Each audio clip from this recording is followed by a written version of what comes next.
Welcome to another video, and today we shall be talking about the Belkin Nostromo N52, released back in 2003 and made until I think about 2007 or 8 before the N52 Tournament Edition.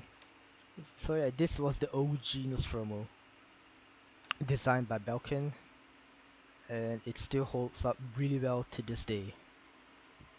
And yeah, like as you can see here, the Nostromo logo is faded due to age, and as well as the numbers on the keys. And as you can see by the keys I use extensively, those digits have been worn out. And as you can see, there are side pad, side D-pad, and things like that. Still wish it was an analog stick, but hey, I'm not complaining as much. But yeah, the pad print, I think it's pad printed, cause the thing wore off pretty easily after extensive use. I have not used 12, 13 and 14 pretty much. So yeah, the scroll wheel is very hard to turn, and I use the middle click to change profiles. There are almost 4 profiles to set, no colors, and then there's a red, green and blue. So yeah, as you can hear here, the D-pad is very squeaky, probably due to age. And the orange button is really stiff, which I just use to change tabs. So yeah, that's about it. For the overview, it's an old relic. A lot of people knows about this thing. So yeah. It is really comfortable to game in because, well, it's more ergonomic to the hand, and the fact that it brings my shoulder closer with the mouse compared to with a keyboard, be it a 10 keyless or even a full-size keyboard. It is all membrane keys, not mechanical, so it is pretty mushy at times. So yeah. So it is pretty chunky, but it's actually pretty light even though its size.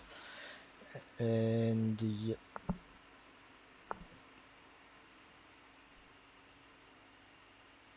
And as you can see, the Nostromo logo by Belkin and the worn out digits. So yeah.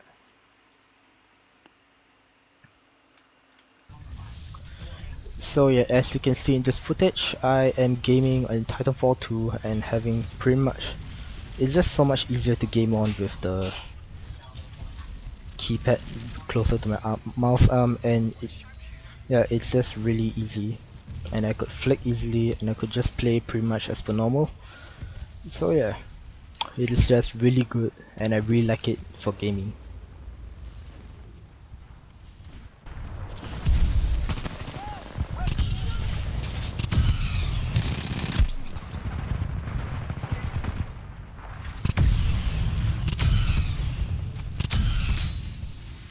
Glad you're working for me, pilot. Nice double kill.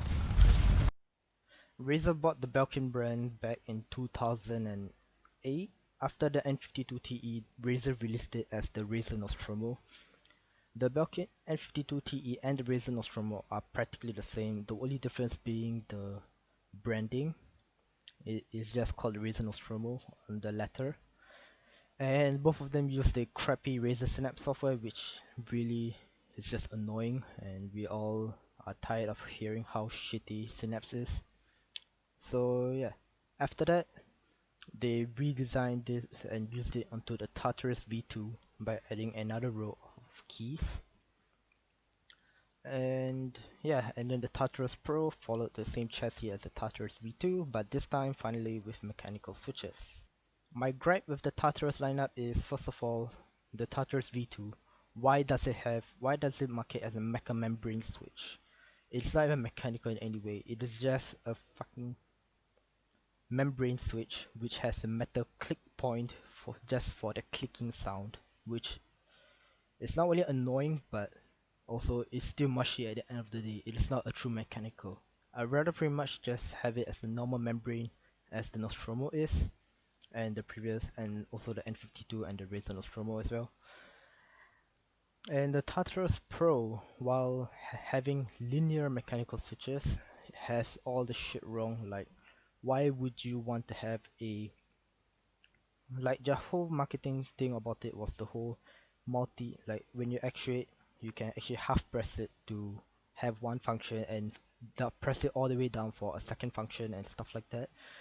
The question is, why would you implement that with a linear switch? You would not even know where you would not even know where to stop for where to half press just so that you could get the function that you wanted. Most of the time people are just going to trigger the second function even when they are trying to trigger the first function. They should have just gone with tactile switch, but some reason they went with linear. I don't know why, and I gave up. It is also very expensive. So expensive to the point you might as well just buy the Razer Huntsman Tournament Edition, which costs practically the same and has way more keys. And I mean, a keyboard is more versatile compared to a gamepad. Sure, you can use it for video editing as well as for gaming and all that things, or for macros and stuff like that. But come on, why would you want to pay that much for just 20 keys or 40 with hypershift and I don't know how many profiles and so on and so forth? Point is, keyboard would seem much more worth it compared to a gamepad. So end of the day, how does the Nostromo hold up? Despite the antiquated software, it is still a really good piece of technology from the early 2000s. And if you could find it on a really cheap price and in a very good functioning state, get it. It is seriously really good.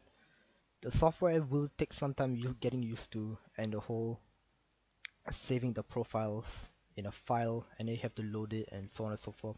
It is very tedious, and the user interface for the software is pretty bad.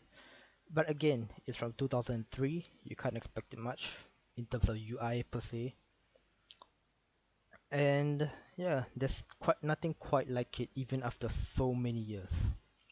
The D-pad is squeaky and the membrane keys do feel mushy after time, and sometimes the key might not register as quickly compared to a mechanical keyboard. You could check out the video from Freytug. He has modded a Nostromo N52 to a mechanical using cherry brown switches. So yeah, it is really good. But it is also a really hard process to do so on the original N52.